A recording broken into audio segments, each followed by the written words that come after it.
I'd like to welcome everyone to our Tuesday, August 2nd, 2022 Board of Education meeting. If I could have everyone rise for the pledge. Board Member Maloney is going to lead us in the pledge this evening.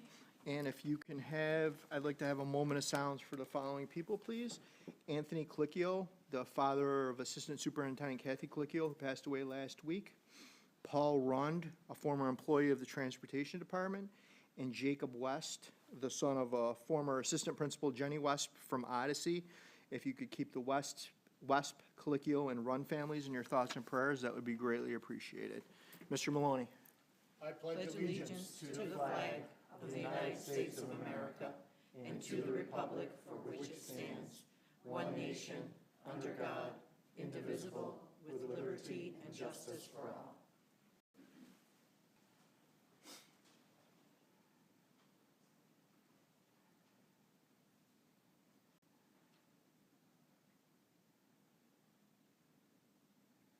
Thank you.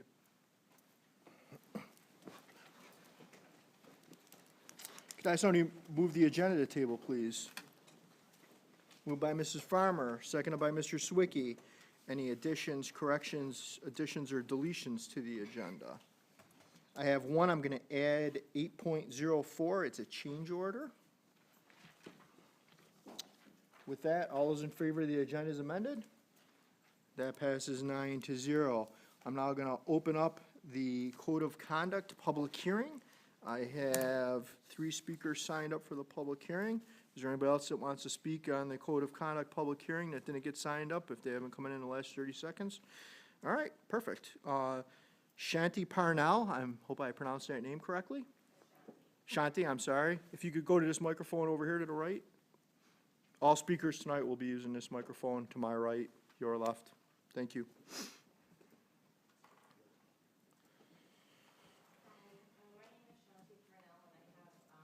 I'm sorry. I have a student entering her senior year this year. This past year, she was top in her school and her entire high school for events, meaning truancies, suspensions, referrals. I'm not proud of that fact. Still no real accountability, still allowing her chance after chance after chance and never seeing any change. My daughter is falling through the cracks. There's been zero accountability. She's currently in summer school, 4 days absence plus a suspension already. She failed her entire year of high school. She earned a half a credit this past year. She had a rolling average in one of her classes of 57, but because she passed her Regents exam with a 78, the principal gave an override on one of her classes, and she passed the entire class, having hardly been there at all, and gave her full credit. In discussions with principals and administrators, I was told that rules and policies would be strictly adhered to. Summer school is a prime example of that being false. I feel that parents are being lied to by the people running the schools. In closing, I feel like these discussions have become completely pointless because nothing changes and nobody listens. Bottom line now is that I want answers and no one will give them to me. And that's it. Thank you, Mrs. Parnell. Thank you. Mr. Steve Wexler. Good evening. My name is Steve Wexler. So I have a son just finishing Autumn Lane, moving into Craig Hill. So the cell phone policy would not apply to him currently, but I have a couple concerns, and I'll leave you with a final thought. The measure in place seems drastic to me. I think there needs to be more discussion between parents and staff and teachers. I'd like to hear from teachers that are not having a problem disciplining or having issues with their students having cell phones in the classroom, as well as from teachers that are having problems. And I think if we put our heads together, I think we can find a solution that is not drastic. The fact that a teacher or an aide will have a cell phone in the classroom does not make me feel any better. If a shooter comes in and takes out the teacher, where does that cell phone stay? In a locked drawer? That does not make me feel very good, so I'm going to leave that final thought with you and hope there can be some continued discussion. Thank you. Thank you, Mr. Wexler. Mr. Keyshaw. And I'm going to take a minute to welcome J-Mac to our meeting. I'm glad to see you here. Up and looking good, J-Mac. No problem, buddy. Glad you're feeling better. No, probably not.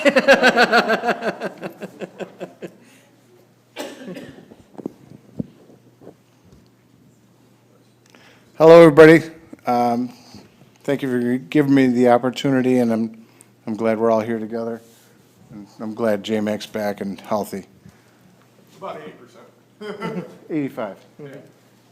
After the last meeting, I had the opportunity to communicate with a bunch of teachers about the code of conduct issue, and a number of things came up that this young lady already brought up here.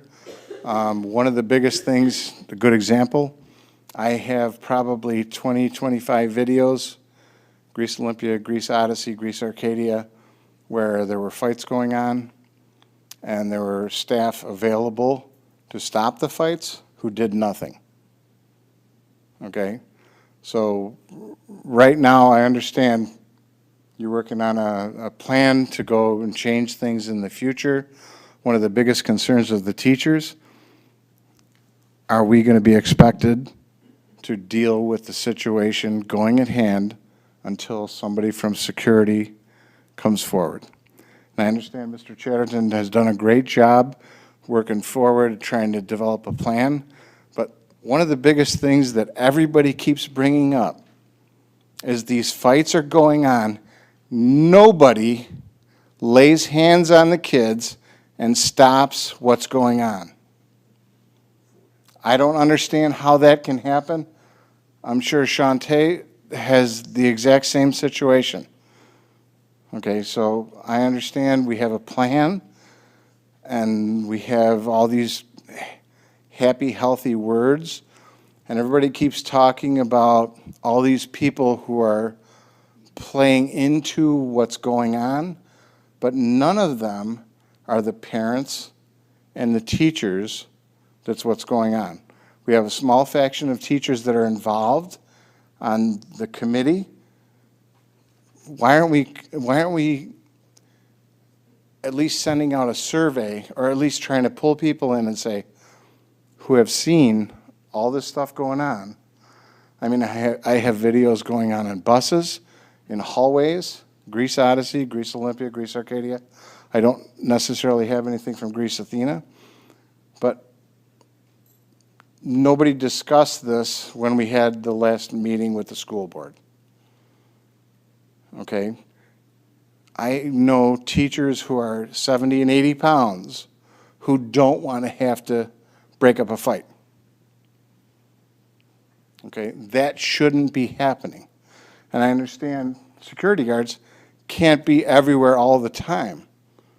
But by the same token, there was a lot of talk last time we met about the code of conduct as a written document has things like no hoods unless I can see your ears.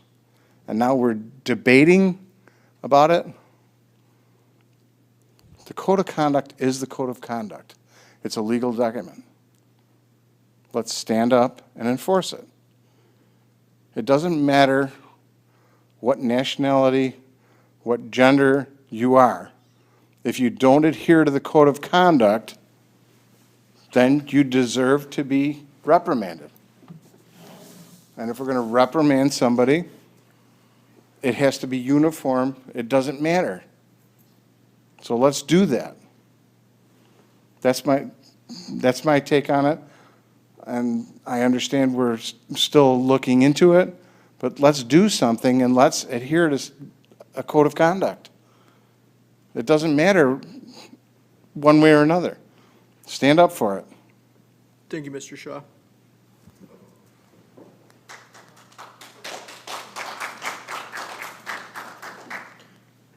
Assistant Superintendent Zaffis. Just to clarify a few things that I heard in the forum for the board.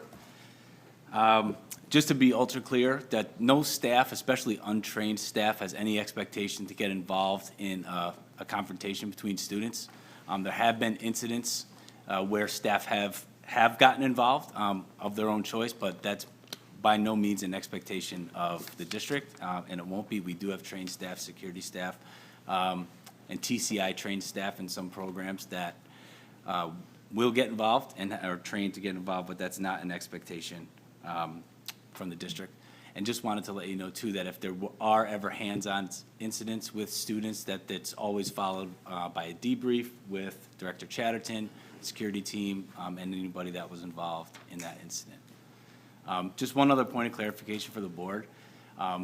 Just wanted to clarify that the committee's worked over the years to provide a document that gives guidance that allows for both more traditional behavioral consequences that we've spoken about tonight with regards to suspensions, et cetera, and also more proactive interventions that was added over the past few years with regards to restorative language.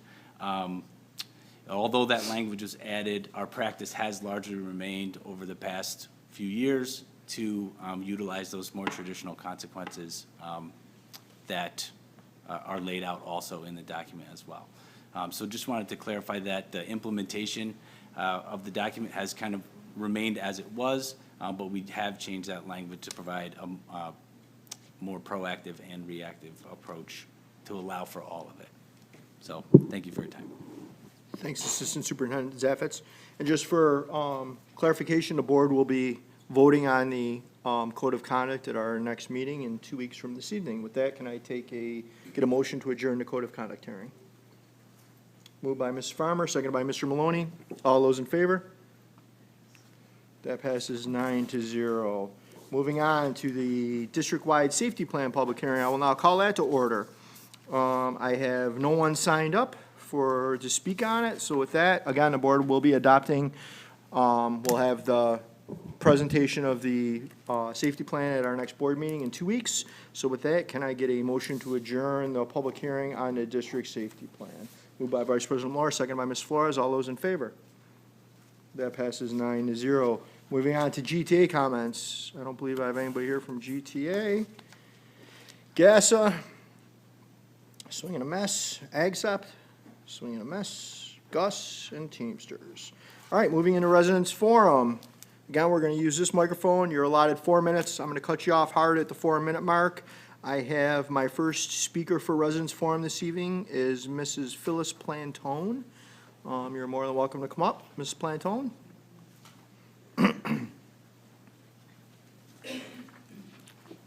Welcome. Thank you. Good evening, Greece School District Board members, and thank you for the opportunity to speak with you. My name is Phyllis Plantone. I'm here with my mother, Amalia, and my sister, Lucinda. We have lived at 41 Elm Grove Road for over 40 years in the home that Plantone Builders built in 1980. My father and our family were longtime, well-respected builders here in the town of Greece for over 60 years. My siblings and I are also graduates of and longtime residents of the Greece area and Greece high schools. When I was a young girl, my dad and I would visit the Greece Town Hall located on Ridge Road along Pond. It was a while ago. When we walked down the hall to file a building permit or to see someone, my father always greeted everyone with a smile and a handshake. In or about 1966, my father was approached by the school district to purchase a piece of property located behind the property that is our home today. That property has an easement. That easement now runs 60 feet wide alongside the driveway through our backyard. When we sold it to the Greece School District, it was because my father had a great love for education, and he believed that the school district would use it for that purpose. We sold it with the understanding we would have the option to buy it back if it ever came up for sale. As a matter of fact, the year my father got sick in 2010, he attempted to put all his affairs in order. He called the Greece School District and was told not to worry, there was no plans for the land, it was not for sale. My father shared those conversations with my mother. This past winter, we were surprised to get an unannounced visit from a company looking to survey the property owned by the Greece School District. After we contacted Mr. Bianchi, we realized It was being surveyed to be listed and sold. We have since submitted a purchase offer for the full assessed value of the property. We have maintained this easement at our cost continuously for over 40 years, including raking, tree trimming, and grass cutting. There have been many times in recent years that we had to perform maintenance on the culvert and the stream that runs through the easement at our expense. We have had several maps and photographs that can be submitted to show how this will affect our home. We hope with this explanation and your thoughtful consideration, you will agree to do the right thing. We are not looking for a discount. We are offering the full assessed value to keep our sanctuary. This is what was promised to my father and our family. Our father was a Greece Rotarian for over 50 years. Giving back to the community, he helped build St. Lawrence Church on North Greece Road. He was a member of the Greece Chamber of Commerce, and the list goes on. He was a man of faith, and he loved God and his family, and he loved building homes for people in Greece. It is very concerning to us that our home may be disrupted by the possibility of the property being sold and developed. Please give our family the opportunity to purchase back the property. Thank you for your time and consideration.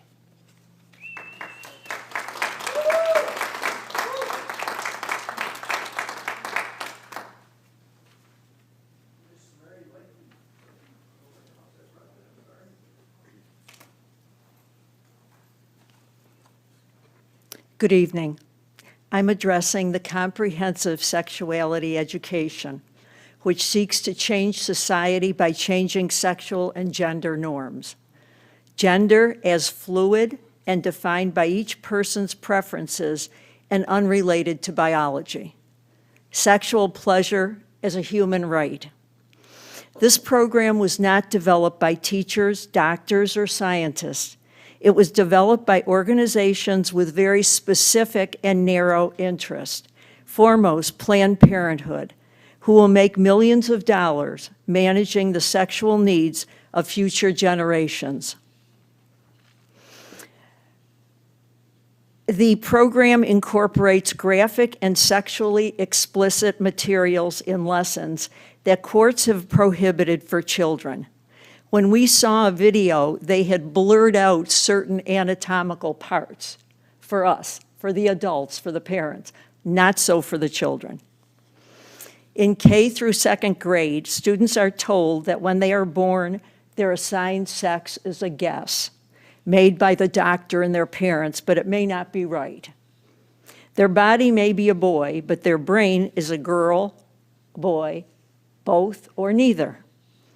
They get to decide. During these years, schools can help them by providing different clothing to see how it feels. People have a right to their opinions, but not the facts, as far as I'm concerned. In grades 3 through 5, puberty blockers may be appropriate for some students, which in some states can be given without parental consent. They are now illegal in Europe. Fact. During puberty, important bone and brain development takes place. Transgender hormones are the next step and ultimately surgical correction. A number of colleges will actually pay for this for their students. There are over 300 clinics now which provide transgender surgeries for adolescents. 10-year-olds discuss masturbation and orgasm and how some people get aroused by sexy pictures and movies. It's all healthy and good, you know. In 9th grade, students are assigned to obtain a condom and interact with at least one adult. In 10th grade, students are told that they are able to obtain all contraception without their parents' consent. They claim to include abstinence as part of this comprehensive program, and they refer to examples, anal and oral sex. Dr. Michelle Cretella, president of the American College of Pediatricians, strongly opposes this program because it sexualizes children, threatens their health by encouraging risky behavior, promotes dangerous gender ideology, and undermines the parent-child relationship. There are currently bills in the Senate and Assembly to require this curriculum for all public and charter schools in New York with no opt-out. Even if the bills fail, our governor has figured out a way to enter things as regulations through agencies. They do not support law, they make law. They're unconstitutional, but good luck fighting that for years in court. Last year in a Greece school, a first-grade child thought she was a cat and crawled around the classroom. Her mother said she did the same thing at home, so they put a litter box in the garage. As a former teacher, I can only imagine the disruptions that pronoun controversies have caused. Ms. Lakey, your 4 minutes are up. I'm going to have to cut you off. Okay.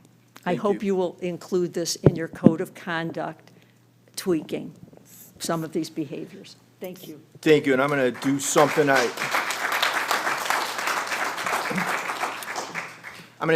I normally don't do. I'm going to call on Superintendent Groutman to address some of what you raised. What I'd like to do is be very, very clear that there is no comprehensive sex ed curriculum being taught in the Greece Central School District. So it makes me concerned when it's described in such detail and it's described in ways that make people think that that's happening in our schools, because it's not. I want to be very, very clear about that. I would also just point out that the cat example is being used all over the place, and it is not something that's true for Greece. I just say that because I want to make sure our audience and anybody watching understands where we stand and that that's not happening in Greece. Sure. All right, our next speaker, thank you, Superintendent Groutman. Our next speakers are Tracy Lynn and Megan Farley.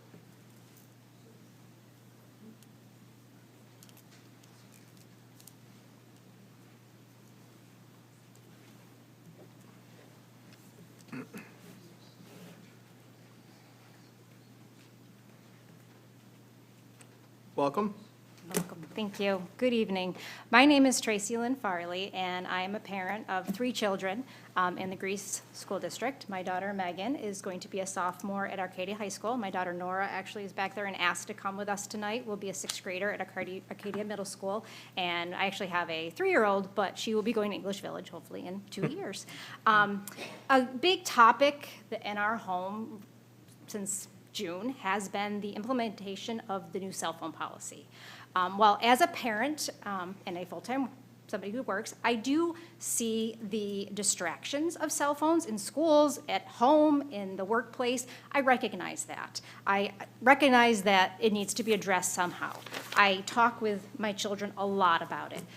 Megan has said there are plans, the old plan in place was not working because there was no follow-through. She would often, she knew the rules. She is an excellent student. I'm a proud parent. Both of my children in school are very excellent students. They are high honor roll, high honor distinction. They are part of sports teams. She's a part of Above the Influence.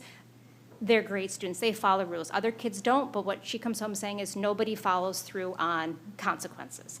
So I understand a plan had to be changed. However, my feeling is the plan proposed is the wrong plan.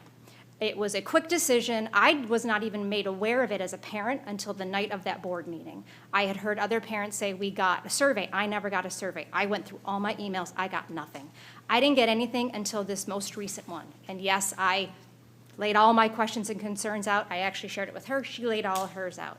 I have a lot of concerns about safety, all those things that you've heard. Our biggest thing at home is the mental health of our students. And I've seen and read, you're proposing this is to be positive in a mental health way. Our concern is it's a negative for people like my daughter Megan, who has diagnosed anxiety, diagnosed misophonia, and I'm hoping she's going to be able to talk about that. That's why she wanted to be here.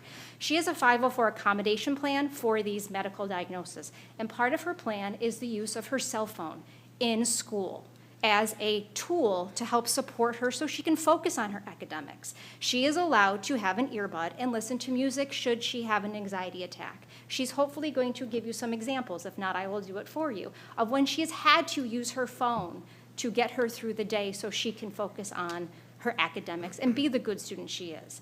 Our concern is if taking that away from her, we are going to go down a very, very negative road. She's been through counseling since she was in 3rd grade. She's on daily medication. We are doing everything we can to help support her, and this was one way to get her through the day. So I'm gonna, hopefully, can you talk? Can you explain what your anxiety and misophonia and how you use your phone at school, please? You've got about a minute. I have misophonia, which is a severe sensitivity to sound, and it causes mental and a physical reaction, but mostly mental. It causes my anxiety, it causes anger, anything, and it's like, sounds like gum chewing and So everyday whispering sounds in the classroom. in the classroom. Pens clicking, gum chewing, teacher shushing. She has a physical, painful reaction, and she can go into a full anxiety attack. which happened one day in one of my classes. I asked the teacher if I could step out into the hall, and he said yes, and I called my mom because I was about to have an anxiety attack.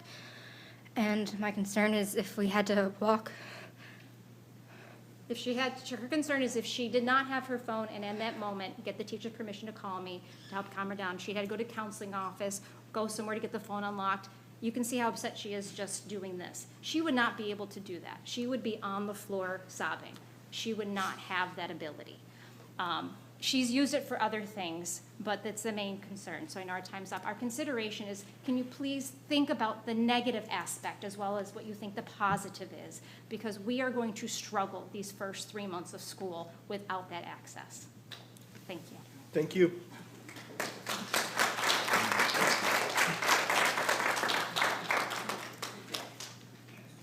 Moving on, 5.01, can I have somebody move the staffing to the table, please? Moved by Mr. Maloney, seconded by Mrs. Flores. Any comments, questions, or concerns on staffing? Seeing none, all is in favor. That passes 9-0. Assistant Superintendent Smalley. Good evening. I would like to congratulate Mr. James Reeves on being recommended for principal of Buckman Heights.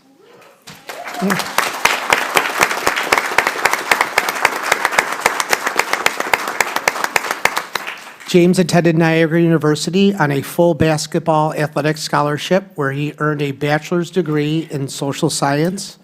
After Niagara University, James played professional basketball for 10 years in Germany, Finland, Venezuela, Mexico, and the U.S. minor leagues, becoming a member of the Rochester Basketball Hall of Fame. After retiring from basketball, James attended Robert Wesleyan College, where he earned a master's degree in school counseling, and then attended Grand Canyon University, where he earned a master's degree in educational leadership and administration. During this time, James also began volunteering with the Greece Basketball Association, or the GBA, and then opened up the Reeves Stewart Basketball Academy as a way to give back to the community. Through these organizations, James has been able to develop strong relationships with children and their families that reside in Greece and all over Monroe County. James began his career in education as a school counselor at the University Preparatory Charter School for Young Men in Rochester, New York, as a school counselor, and was later promoted to Director of Operations. James continued his leadership path in the Rochester City School District as an assistant principal at Rise Community Elementary School and Edison Career and Technology High School. For the past 2 years, James has been an assistant principal at Longridge Elementary School. As a principal at Buckman Heights, he is committed to caring for the Buckman Heights children each day as if they were his own, while providing them a world-class learning environment that is safe, equitable, inclusive, and accessible for all children. James is looking forward to building positive relationships with students, parents, guardians, staff, and community partners as a listening leader. One of the most important things to James is family. His support system consists of his beautiful and supportive wife of 18 years, Janelle, his son, Marcus James, who is a recent 2022 graduate of the Greece Central School District, and Jamez Reeves, his brothers Carlos and Kelvin, his father Milton Reeves, who modeled hard work, and of course his mother Doretha Reeves, who instilled the importance of education at an early age. Congratulations, James.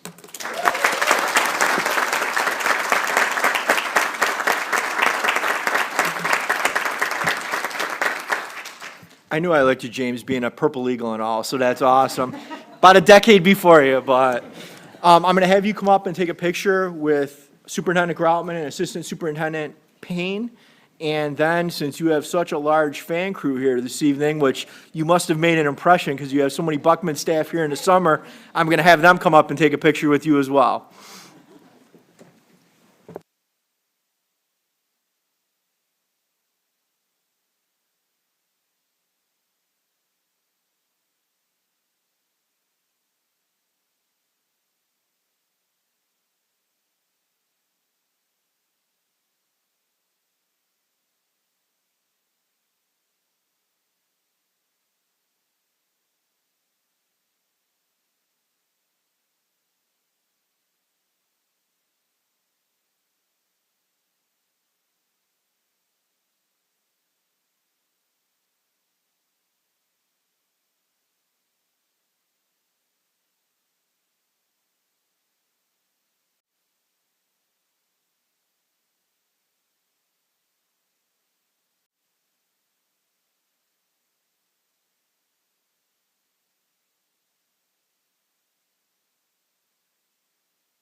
Seeing none, all those in favor? That passes 9-0. Moving on to the individual employment agreement. Can I have somebody move that to the table, please? Moved by Ms. Flores, second by Mr. Maloney. Any comments, questions, concerns on that? Seeing none, all those in favor? That passes 9-0. Moving on to special presentation, summer program update, Superintendent Groutman. Yes, I'm going to invite Suzanne Pettifer to come on up. As many of you know, Greece Central is incredibly busy in the summer. We have more summer programming that we're offering this summer than ever before. We always give a preview of this in June so that people know sort of what buildings are going to be used and for what programs. But what we also thought we could do is just make sure and make it really clear so that people see all the things that we're offering in terms of reading and academic support for our kids this summer. So Suzanne's going to go through a brief presentation, share some pictures and information about who we're serving. I just wanted to get your steps in today. I was thinking about you.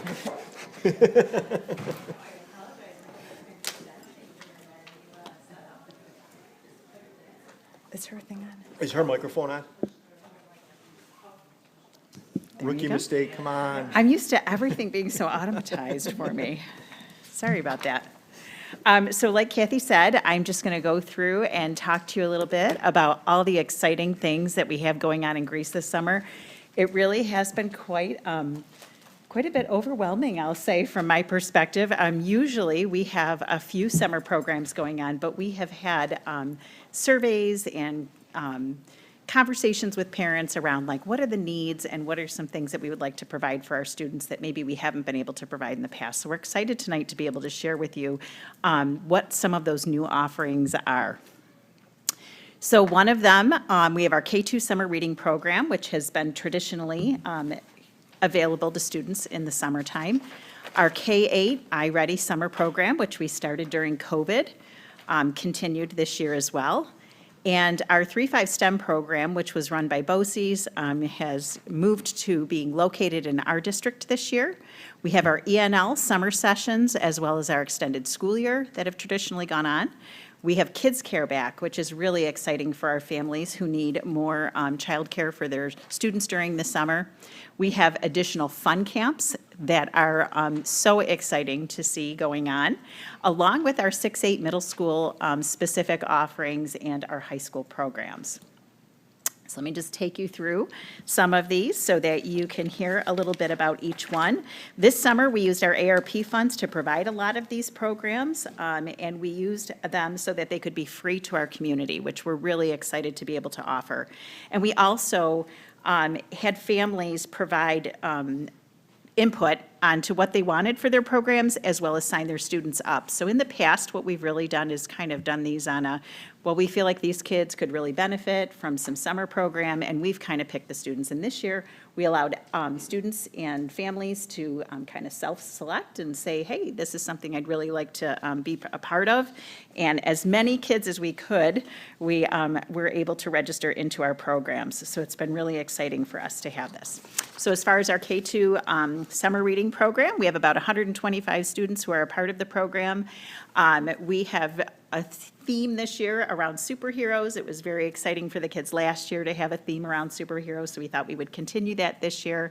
And the kids are really focused on those ideas of being respectful, responsible, ready to learn, and we have really tried to continue that synergy with the reading and the writing that goes on during the school year. The kids are getting conferences, not only with classroom teachers, but also with reading specialists. We have a partnership with Roberts Wesleyan, where we have some folks who are getting their degrees in teaching, so it's great to have them in working with our students as an extra set of hands in the classroom, getting their hours that they need for their student teaching experience. New this year, what we did is we really monitored the attendance, and if we had openings, we invited additional families to attend. This program is always something that's very popular, that people seem to really be drawn to and clamor to get their kids into. We never can seem to staff it enough to get as much as we, as many needs as we can met. So it's exciting this year that we were able to invite some of those waitlisted families to join in weeks after the beginning. Kids are also receiving tutoring at their buildings. So some of our students who we couldn't fit into our summer program are receiving tutoring at their own buildings, which has been a new addition this year for us as well. And again, new this year, we also have a Jump Start program for our students who did not have an opportunity to participate in any sort of pre-K programs due to COVID or just family situations.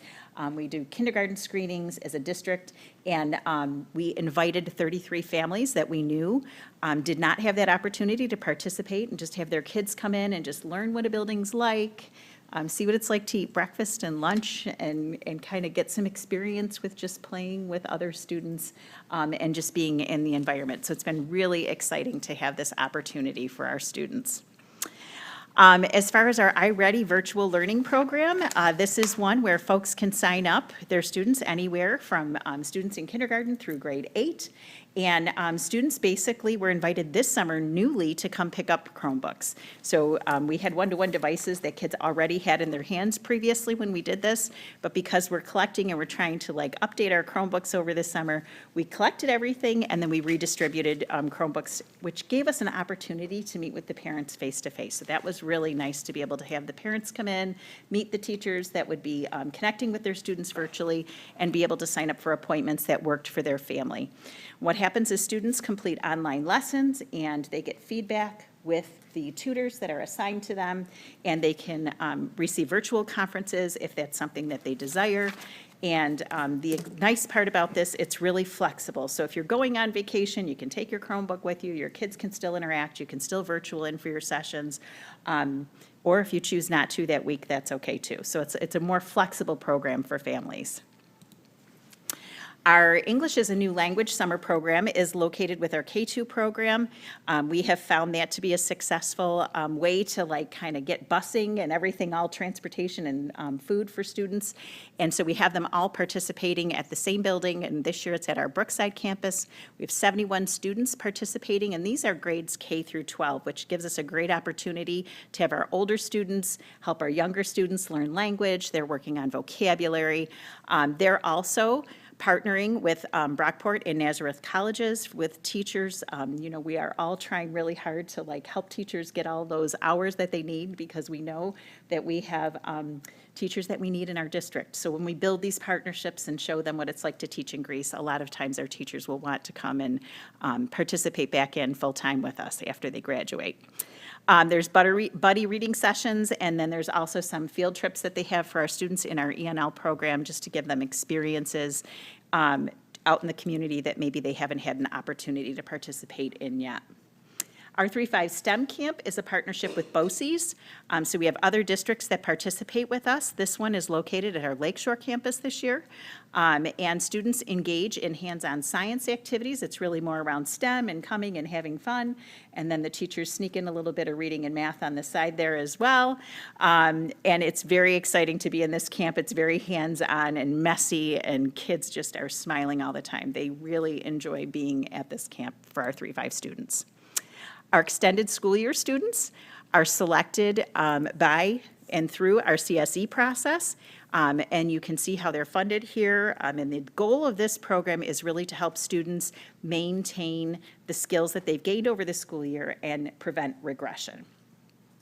We have students that are participating with families. Sometimes they're able to come in and help and collaborate with us as well. And then the students are also able to receive any support and services that they receive during the school year. So again, to help prevent that regression. And Fridays are field trip days. And so it's really exciting for them to be able to get out and go bowling and fun kind of things like that with their friends. Kids Care is back, and we have 128 K-5 students at Autumn Lane this year. They are working on all kinds of things during the summer, and the nice part about it this year is that our fun camps that we're offering to students after our half-day summer school programs are embedded in our Kids Care camp. So during the morning times, those students don't even have to sign up for the camps that we have. They're just a part of their program. And then in the afternoons, any of the other students who maybe aren't participating in Kids Care have an opportunity to come in and be a part of those programs. They've obviously gone on some very fun field trips as well. It's been very exciting to have them just be out in the community and building those social emotional skills that we know are so important for all of our kids. And you can see all the fun pictures that we have of kids just having fun and engaging. New this year are our summer camps. So we have several camps that are run a couple weeks, and we've located them at different places to make them more accessible for our community, as well as to be able to increase the number of participants that we had. So our fun camps are embedded. At the top picture there is our band camp that started out with about 80 students, and we ended up with 170. So it was really like this overwhelming, we just kept having to repost and hire more staff as much as possible and coerce people into coming. So we've had, this is just a picture of the band students. There's also an equal size orchestra, and there was also an afternoon camp that really gave them an opportunity to practice a little theater and vocal skills, and that was really exciting for the kids. We have creative arts camps that are exploring mixed medias and new instruments. The STEM camps have been coding with the Spheros and enjoying several different hands-on experiments. We also have sports camps, and it has just been really, really exciting. One of the really nice things about the music camp in particular was that the RPO was able to come, and we just got a very wonderful email from them just saying how respectful our students were and how much they appreciated the enthusiasm. And they've worked with us a couple different times, and just it was nice to hear from somebody on the outside what a great job our kids were doing with their talents. Middle schools are offering all kinds of different things. So we really have turned the middle school summer school over to the middle school administration and staff who really know their students best and know what their students need. So there's a variety of different things happening at our middle schools across the districts. And it is happening to support academics, but it's also supporting other sports and other interests that students have, just getting kids in. And at Arcadia in particular, they had a nice activities for kids who are going from 5th grade into 6th grade, get them on campus, get them comfortable with opening lockers and just like feeling out the facility, especially for those kids who we know that transition time could be a challenge. So it's really exciting, all the things we have going on there. So our secondary schools are a little bit different. At the high school level, it's really more about credit recovery, right, and graduation, and we start to get a little more serious about more traditional thinking of summer schools. So we have two different types of summer schools we offer, our traditional summer school as well as our alternative summer school, which is housed at Odyssey this year. We offer credit for students, and this is at the BOCES Regional Summer School, so we are the host for that. And students across the region come to recoup credit that they haven't had for various reasons during the school year. It's primarily based on graduation requirements, not electives, so kids aren't just signing up to take a class, but instead they're really trying to recoup some credit. It's condensed, and students are required to participate in lessons covering content that just fills in their deficiencies. We also have an alternative summer school for students who require choice in content delivery methods. So this is kids who maybe are needing additional time for graduation. They might be undercredited. They might have had attendance struggles. There's a variety of things that might have happened to get in their way for their graduation. And so this gives them an alternative way to provide some opportunities for them to be able to graduate on time. So this slide just basically kind of summarizes that. The focus is on learning recovery, not information students already know. The content delivered is tailored to the student's learning style, trying to create an environment that might be less traditional in nature to help kids feel more comfortable, as well as it's a blended learning model where students complete tasks through small group instruction, and some of it is also online. So we have that option of kind of trying to meet kids where they are to help them recover what they need for credits. So here's some points of pride. There's a lot of statistics on here. We have over 1,000 courses in session for our BOCES Regional Summer School and 677 students enrolled trying to recover those classes.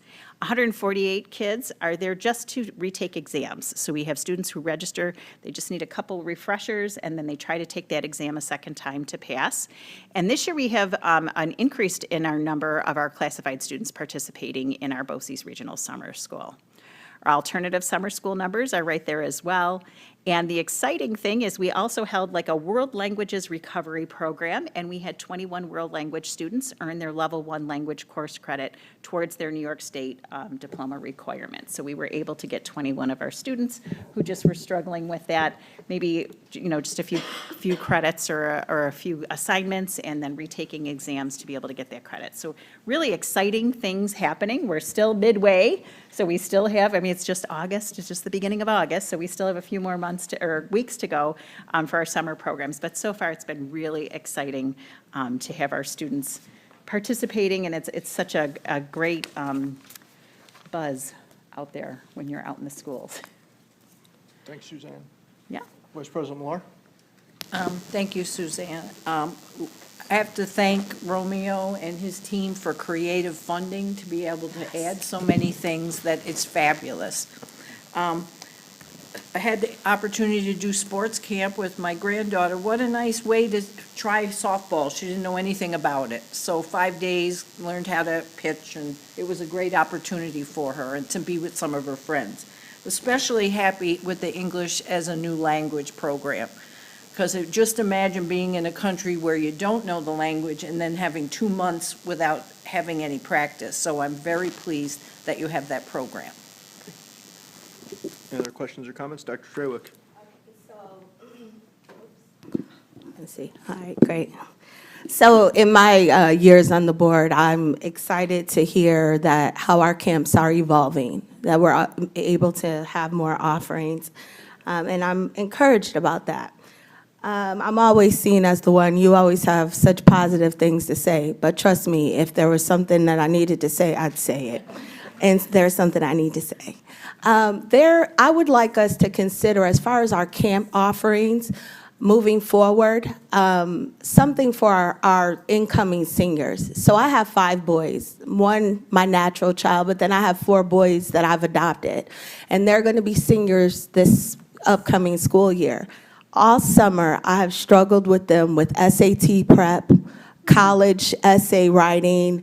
We've been touring colleges, and I would like to see something for those folks. Now, I know we have classes here and there, and we have referrals, and we've been in touch with counselors, but I'd like to see something a little more purposeful, that maybe lasts for a few weeks, for those young people that are, struggling in those areas.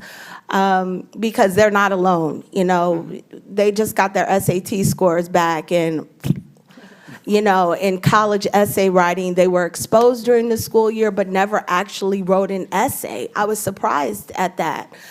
So that's just something I think maybe, you know, we could take a look at as we are expanding our offerings. It's nice to bring people up to speed, those that are struggling, but what about those that are doing well and have expectations to want to go on? I know for, you know, my guys that I'm working with, including my son, they're going to do early admissions. The application went live yesterday. They have to have everything together by November 1st. And they have a lot of questions. You know, so I'd like to see that. So that's just one piece of it.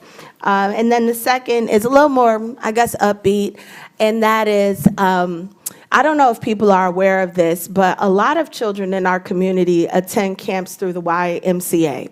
And the YMCA has been struggling financially. They were not able to help a lot of families.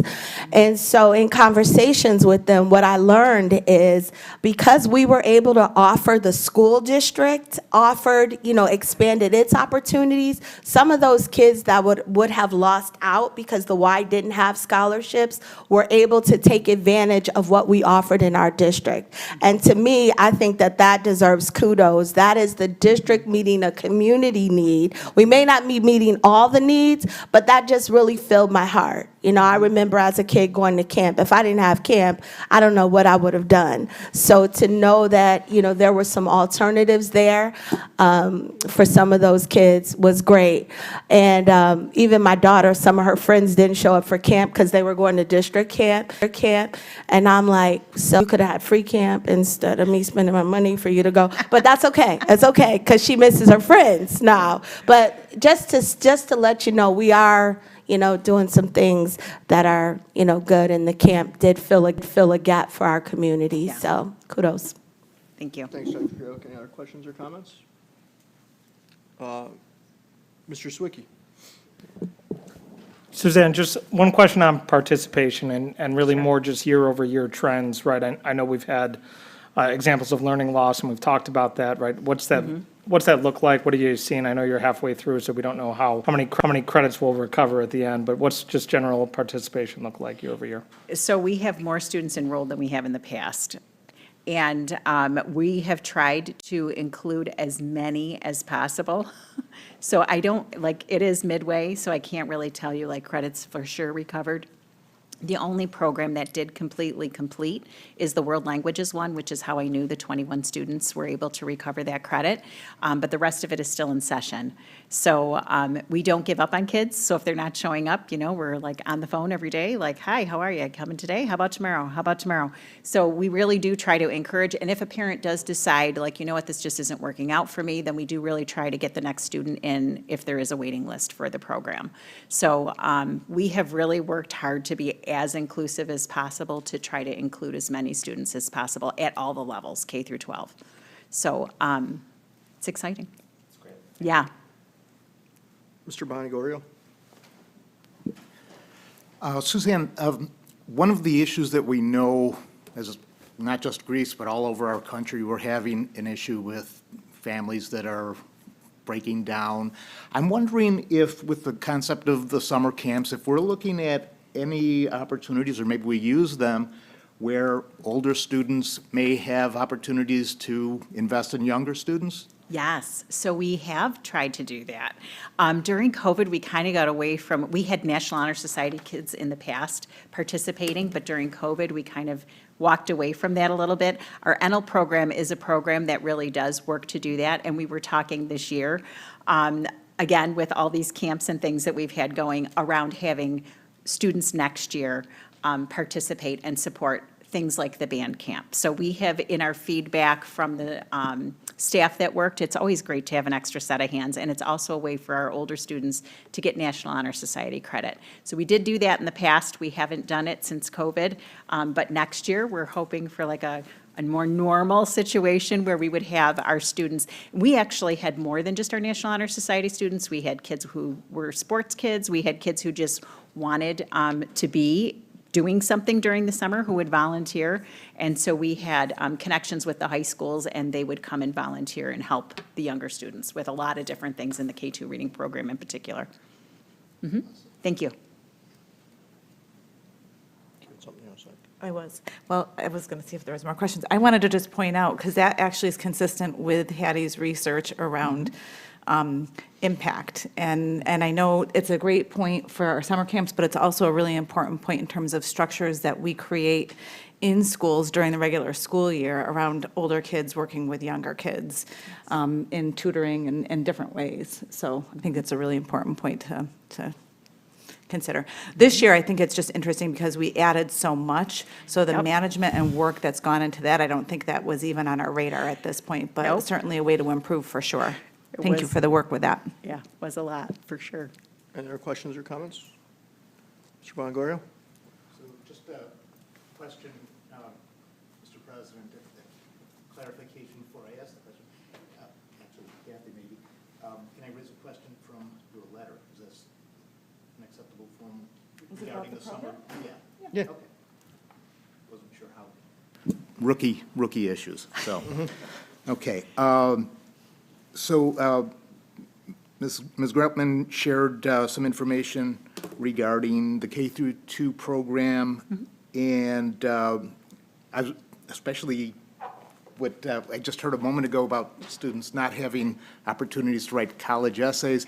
I noted that there's an opinion writing element to the K through 2 summer program. Can you describe that a little bit? Sure. What we do is we have been using Lucy Calkins' work for a long time in the district, and during the summer, we have used the rubrics from Lucy Calkins to encourage writing with the students. Our teachers last week actually attended a professional development where they worked with the rubrics, so we have kids like write about all different types of things, just giving them opportunities. And we really try to connect it to the books that they have interest in. This year's our theme is superheroes, so, we were talking about, we try to get to know the kids and just tell us about you, like what's your favorite color, what are the things you like to do when you're not in school, right? So it's like an all about me, get to know you type thing. And then after that, what we moved into was like, what are things you're feeling really good and secure about? What are the things you're really good at?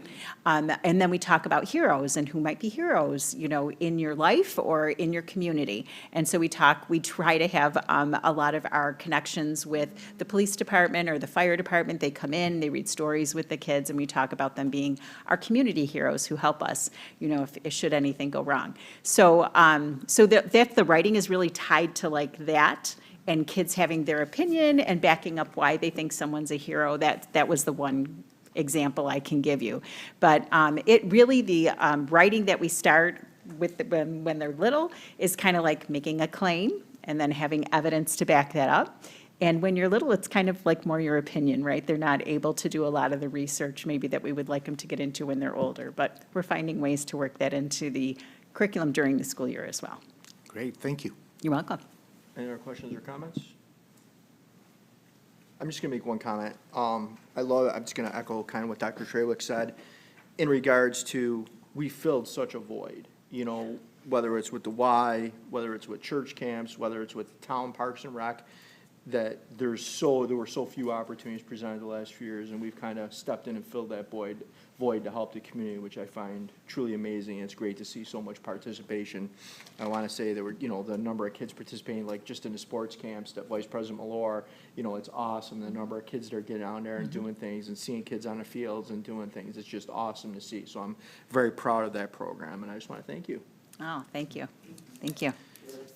All right, moving on to the property tax warrant. Superintendent Groutman.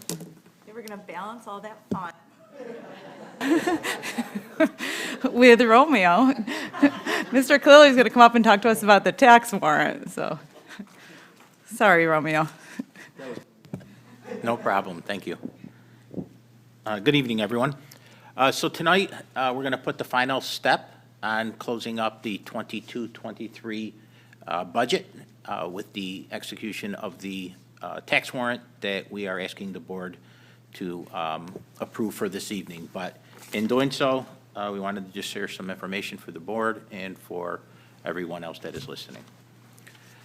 The tax levy, as we might recall, is $120,121,854. It's a 2.33% increase over the levy from the prior year.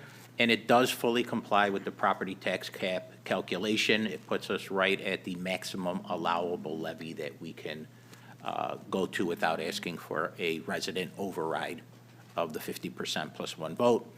And new for this year is it reflects 0 appropriated fund balance. So if you recall in previous years, last year we appropriated $4.3 million in fund balance. Prior years, we had appropriated $6 to $6.3 million from the prior year. Our goal was always to get to 0, and we've finally been able to get there this year, so that is a wonderful thing from our standpoint.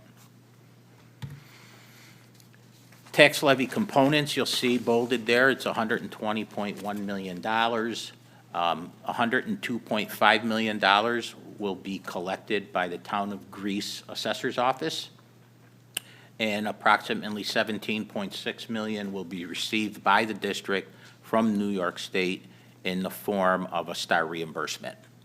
Okay? The total amount between the two, again, is the $120.1 million. And there's a note there that within that $120 million, there are re-levies for about $42,000. And just for some context, if a person who has a partial or whole exemption on their home then sells it, and the new person that buys it is not entitled to the whole or partial exemption, then that portion prorated for the year of the sale is added to the levy again to be collected the following year. That's what we referred to at the $42,000 that was re-levies for the current year.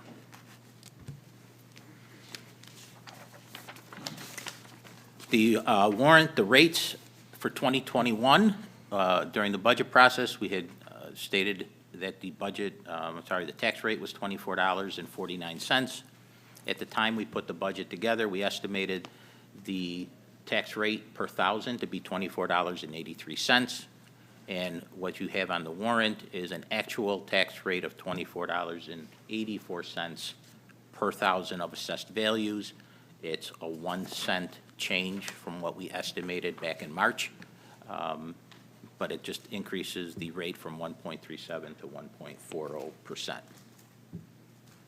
On a tax, and then just for more context on that, a median house for $160,000 that we used during the budget, from where we had projected it, would be an additional 16-cent addition to it. The total levy, again, is $120.1 million. We're requesting the board to go ahead and approve the warrant at $120 million. One small nuance with the timing of the board meeting is typically we would have all the STAR information back to us by this time in the year. We have not received that back as of yet. Monroe County is still waiting for New York State to provide them some information. And when we get that back, those will be the final numbers that we will provide to the tax collector in Greece in order to collect for us versus the number that we will get back from New York State. However, the tax levy itself will not change. And what we wanted to do is just provide an example here so that when we come back next meeting, you will see this. As you see pre-STAR, the first column there, this was last year. We said $24.49. Levy to be collected by the receiver was $99.8 million. You can see the re-levies and the amount over the STAR was 0 at that point in time. The big number to look at is we asked, at the time we brought it to the board, we asked the tax collector to collect $99.8 million. We were expecting $17.5 million from New York State. However, when Monroe County got all their information from New York State and the final numbers were calculated, nothing changed bottom line. The levy stays the same, but we had to ask the tax receiver to collect an additional $832,000 from residents because we were going to get $832,000 less from New York State in the STAR payment. We're expecting that that's going to be the same for this year. So although you may approve the tax warrant for tonight, we may need to bring it back on August 16th with a similar change between amount to be collected by the tax receiver and the amount from New York State, but the levy will stay at $120.1 million.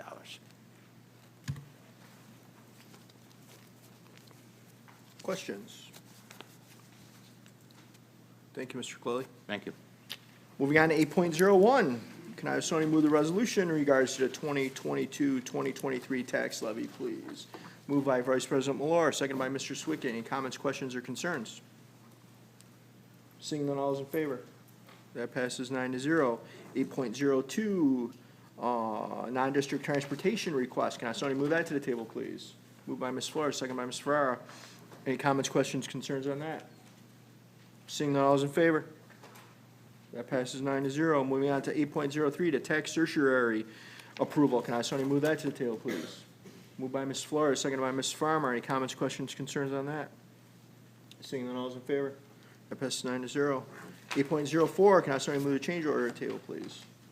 Moved by Ms. Farmer, seconded by Mrs. Flores. Any comments, questions, concerns on that? Seeing none, all is in favor. That passes 9-0. Moving on to anticipated bids, it's written information only. Does anybody have any questions? All right, on to the consent agenda. Can I have somebody move the consent agenda to the table, please? Moved by Ms. Flores, seconded by Mr. Swick. Any comments, questions, or concerns on the consent agenda? Seeing none, all is in favor. That passes 9-0. Moving on to board goals. Can I have somebody move that to the table, please? Moved by Vice President Moore, seconded by Dr. Trewick. Any comments, questions, concerns on these? Seeing none, all is in favor. That passes 9-0. All right, board member comments. Who would like to go first? Anybody have any comments? Mr. Maloney? This has nothing to do with the school district, but I'd just like to let you know that post-468 American Legion boys won the state championship and are on to national. Oh, we saw that. Nice. It's awesome. Most of them are Greece ball players. It's good to hear. Always like it when our kids do well over the summer. Any other board member comments? Mr. Bonnegorio? I just want to acknowledge the comments from several members of the community at the start of our meeting tonight. And I want to just emphasize to all of us here that the code of conduct issues are serious issues that are concerning a lot of our students, parents. I know we're going to be looking at some specific proposals for, someone said tweaking. And maybe this is the wrong place to put it, but I'm just going to say, it seems to me there are more broad issues that need to be looked at besides the tweaking. Just want to just emphasize that point and back up what I've been hearing, because I've been hearing a lot of it. Thanks. Thank you. Any other board member comments? Ms. Farrar? I just wanted to take a minute. We just got notice that Mr. Reeves is leaving Longridge, and me and Mr. Reeves go way back, only till last year. So it's kind of a little funny story. I'll make it quick. First day of school, when I walked in there, I was an extremely hot mess. I was broken, beyond broken, literally, and I was going to pick on anybody the first day of school, and I asked who was in charge, and unfortunately, it was Mr. Reeves. And little did I know that conversation, the bio of Mr. Reeves, I probably would not have picked on him on the first day of school, because he would have squashed me. We have had a great relationship, and I have said this to him before, but he is one of those reasons that I ran for school board, and I'm bummed. I'm bummed.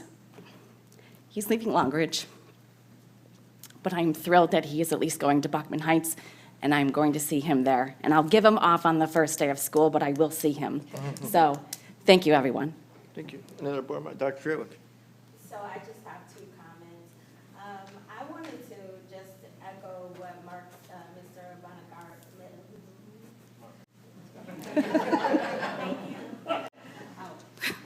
I just wanted to echo with what Mark said in terms of acknowledging the community members that came out.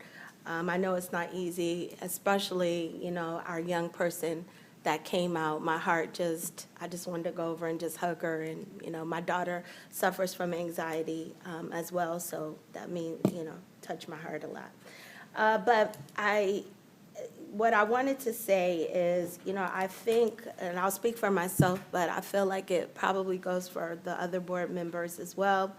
You know, we're always open to suggestions. I know the dialogue has, you know, that opens a can of worms of how that happens, but I'm listening. You know, one of the things I heard Mr. Shaw say is a survey of those that witnessed the events, or he said a survey of those that were involved. I'd like to know more about what that survey might look like, because we are successful when we send out surveys and get data.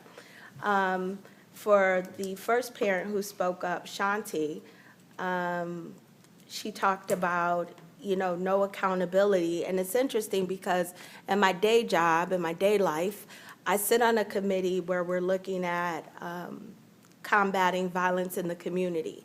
And we're talking about parent accountability and child accountability. So for Shanti or Ms. Parnell, I'd like to know, what solutions do you see? Like, what are some suggestions? It's, you know, for me to say, okay, more accountability, what does that look like?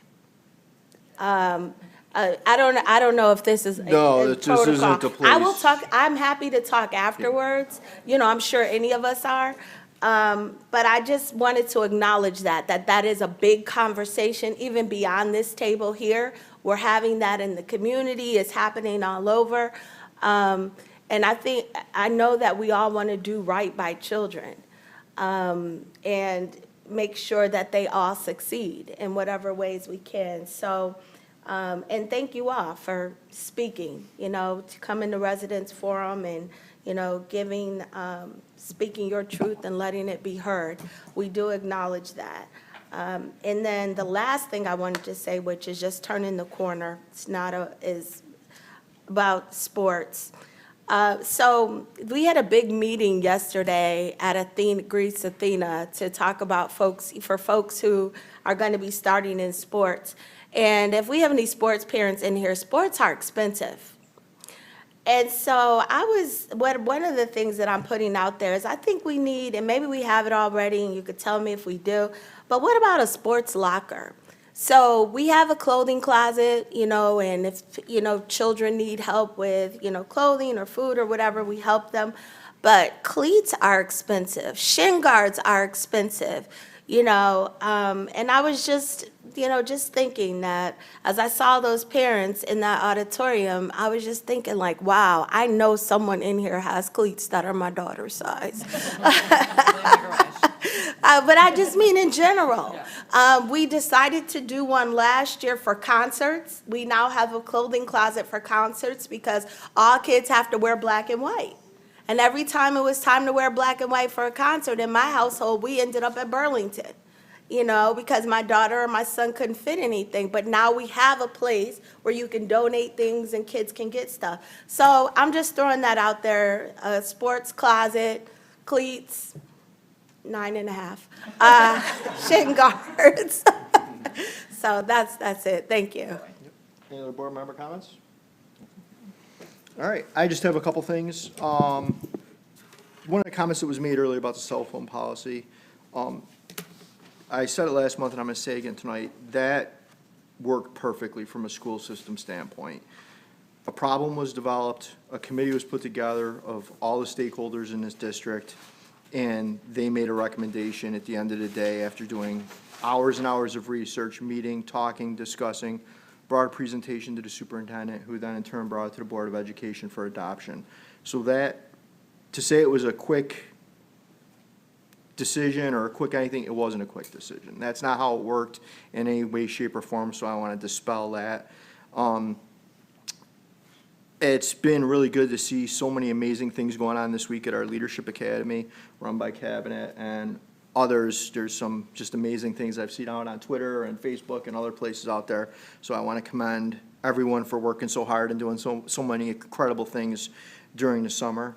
And as we start looking at it, school starts in a month. It's hard to believe. We're going to be back in a month. I can't wait. It's one of my favorite times of year because my wife goes back to work, so it's awesome. So I love that time of year. And I just want to say yesterday, I had the privilege and honor of attending the funeral of Anthony Mazurkowitz, who was killed in the line of duty in the city of Rochester as a police officer about 2 weeks ago, 10 days ago. And the number of Greece students that are serving in law enforcement in this county, in this community, state police officers, Greece police officers, Rochester police officers, Arundecoit police officers, I probably talked to 20 or 25 Greece graduates. I just want you to keep that in mind. We have a lot of our kids serving in law enforcement in this community, and they're out there every night protecting us so we can sleep well at night. And I just want all of them to be safe and return home to their families. So with that, I need a motion to adjourn, Mr. Maloney. Do I get to talk? Do I get Oh, to no, talk? you don't get to talk. I have a decided. list. You talked enough. You used all I your have talking some stuff. tickets. I'd like to have a motion to adjourn. Tough. You got 2 minutes. I just have a couple of things that I want to point out. One, to go back to the summer programs presentation that Suzanne shared, the one part that I don't think we stressed in there, you mentioned it, but I think it's important because it's unique to us, is the partnerships. So through the work we've done with community schools, this is unique to Greece. This isn't happening in other districts where there's such strong partnerships with universities, businesses, et cetera. But we are getting students in, and that helps with lowering ratios, it helps with impacting kids, and you find that in so many of the programs. So in addition to getting kids working with kids, I just want to, that's a goal. We do have a lot of great things that we've built into those programs that are a ton of hard work. We've got people working incredibly hard all over this district. And I just want to recognize that and thank those folks. They're not getting a traditional summer. As well, sports programs didn't get mentioned, but I know just from an email back and forth with some of our ADs that we have served over 2,000 students who've participated in our sports camps for free. And again, that goes back to our surveying parents, getting and listening and hearing that they want things in our community and they want things for free, and we've responded by doing that. And again, that's unique, not happening in most other places, so I'm incredibly proud of that. Thank you to our BNG.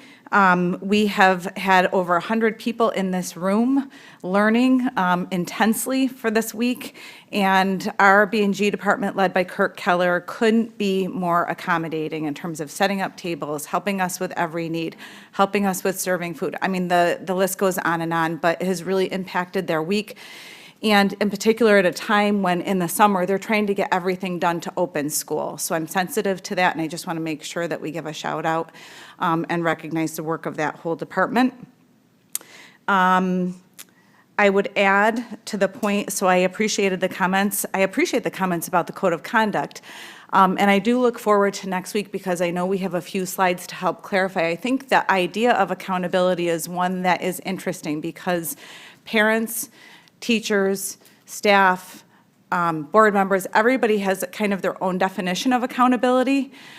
So to some people, that means a suspension. To some people, that means holding a kid accountable so that they're taking ownership. There's all different. So I think it's hard because there's not a common definition of that, and we all sort of see things differently through our unique lens. So we're going to be sharing some additional information next week to share with the board before that goes up for a vote.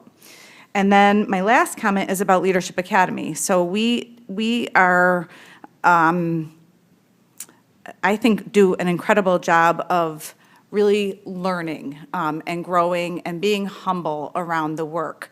Like I said, we have about 100, 115 people in this room who are here to learn for this week.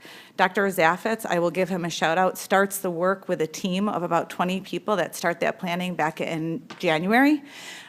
It goes on, and it's done by us. We don't pay people thousands of dollars to come in and do it. We have anchored in, and the team of our leaders is actually doing the work and the leading of that professional growth. So it's something that we're really, really proud of. It's something that is very meaningful. We've been able to anchor into the strategic plan. We've been able to look at the neuroscience of the brain and how that impacts learning so that we can improve learning in the classroom. There's just a ton of great work, and I'm proud of our team and just appreciate those efforts.